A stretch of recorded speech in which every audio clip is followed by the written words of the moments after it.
धुंधुआ का वध। अब धुंध को वध कैसे हुआ वो कहानी है। युधिष्ठिर ने पूछा, मुनिवर ऐसा महाबली देते तो मैंने आज तक नहीं सुना, वह देते कौन था? भाई मैंने आज तक नहीं सुनी वैसे देते कौन जो, उसका कुछ परिचय दीजिए भाई, उसको कोई परिचय दो।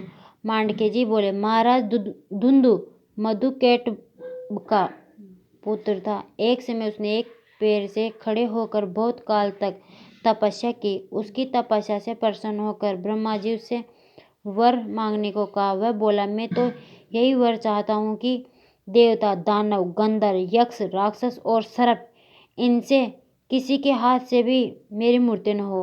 ब्रह्मा जी ने कहा, अच्छा जा ऐसा ही होगा। उनकी स्वीकृति पाकर धुंध ने उनके चरणों का अपने मस्तक से स्पर्श किया और वहां से चला गया। तभी से वह उत्तक के आश्रम के पास अपने सांस से आग की चिंगारियां छोड़ता हुआ रेती में रहने लगा। राजा बृहदत्त के वन चले जाने के बाद उनका पुत्र कुलाश उत्तक मुनि के साथ सेना और सवारी लेकर वहां आ पहुंचा। 21,000 तो केवल उसके पुत्रों की सेना थी। उत्तम की अनुमति से भगवान विष्णु समस्त लोगों का कल्याण करने के लिए राजा कुलासन में अपना तेज स्थापित कर दिया। कुलासन जो ही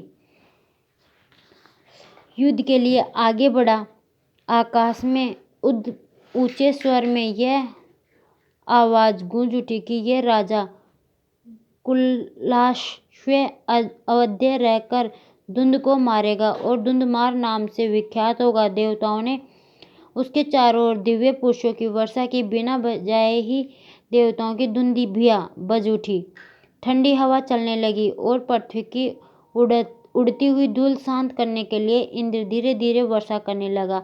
भगवान विष्णु के तेज से बड़ा हुआ राजा शीघ्र ही समुद्र के किनारे पहुंचा और अपने पुत्रों से चारों ओर की रेती खुदवाने लगा। 7 दिनों तक खुदाई होने के बाद महाबलवान धुंध देते दिखाई पड़ा। बालू के भीतर उसका बहुत बड़ा विकराल शरीर छिपा हुआ था, जो प्रकट होने पर अपने तेज से दैत्यमान होने लगा, मानो सूर्य प्रकाशमान हो रहे हो। धुंध प्रलयकाल की अग्नि के समान पश्चिम दिशाओं को घेर कर सो रहा था।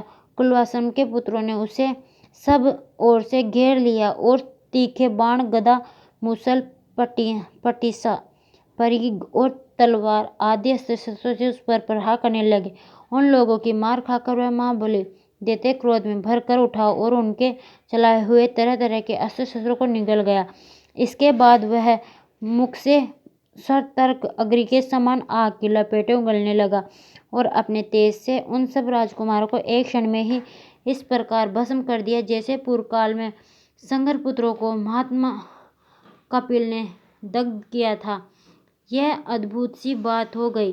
जब सभी राजकुमार धुंध की क्रोधाग्नि में स्वाहा हो गए और वह महाकाव्य देते दूसरे कुंभकर्ण के समान जग कर सावधान हो गया, तब महातेजस्वी राजा कुलवास उसकी ओर बढ़ा। उसके शरीर से जल की वर्षा होने लगी, जिसने धुंध के मुख से निकलती हुई आग को पी लिया। इस प्रकार कुलवास ने योग बल से इस आग को बुझा दिया और स्वयं ब्रह्मास्त्र का प्रयोग करके समस्त जगत का भय दूर करने के लिए उस दैत्य को जलाकर भस्म कर डाला। धुंध को मारने के कारण वह धुंधमार नाम से प्रसिद्ध हुआ। इस युद्ध में राजा कुलवासन के केवल 3 पुत्र बच गए थे, धनुरास्त्र, कपिलास्त्र और चंद्रास्त्र।